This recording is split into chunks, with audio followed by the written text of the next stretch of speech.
Okay, stoflikort. Start med at skære et stykke karton i den bredde og længde, du gerne vil have kortet. Og længden skal selvfølgelig være dobbelt så lang, for det bliver foldet her på midten. Så skal vi have lavet nogle foldelinjer. Nu skal vi vende den rigtigt.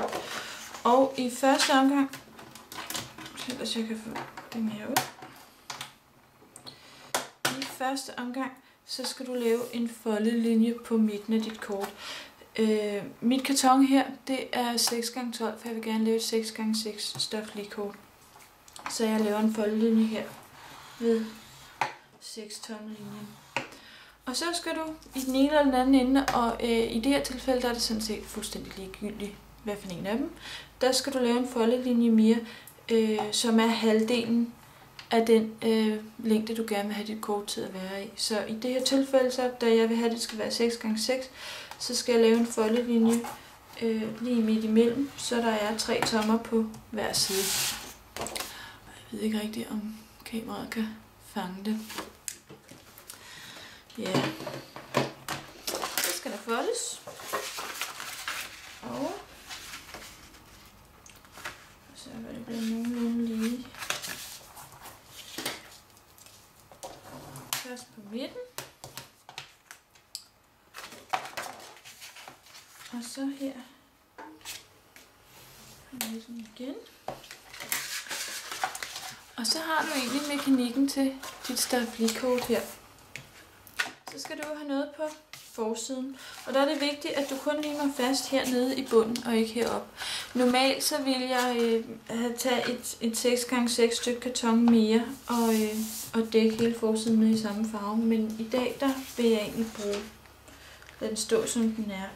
Hvis du ikke dækker den først, så vil man kunne se foldelinjen en lille smule herude i kanten, men det synes jeg egentlig ikke gør noget for mit vedkommende. På den måde så sparer jeg en lille smule karton. Men som sagt, husk kun at sætte tape på her for neden.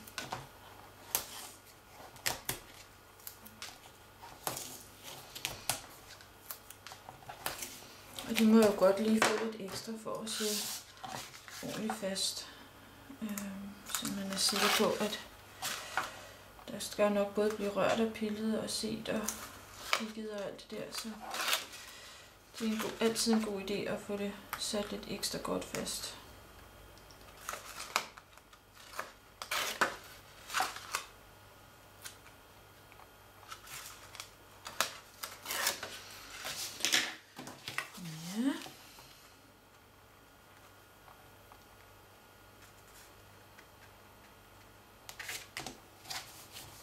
Sådan der.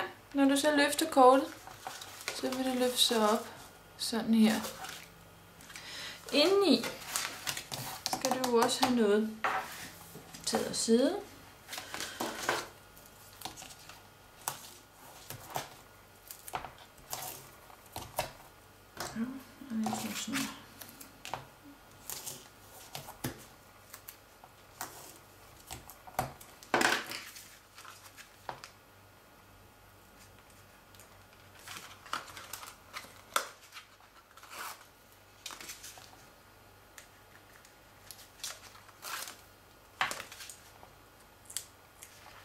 Jeg ellers skal få den fri her.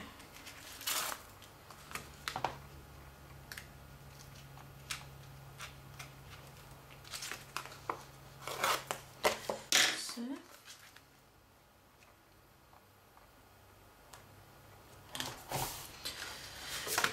Du kan godt nøjes med, jeg har 2 lag papir her, og du kan sådan set godt nøjes med det, og så kan dit kort faktisk godt stå, drejer den lige, så vi bedre kan se den, op ad det, uden at vælte. Men ellers så kan du jo sætte nogle knapper, hvis det er, og lime fast, og så lade kortet stå op ad dem. Og det kunne du jo gøre endnu højere op, hvis det skulle være halvperler, blomster. Du skal bare bruge et eller andet, som det kan stå og hvile op af lige så stille.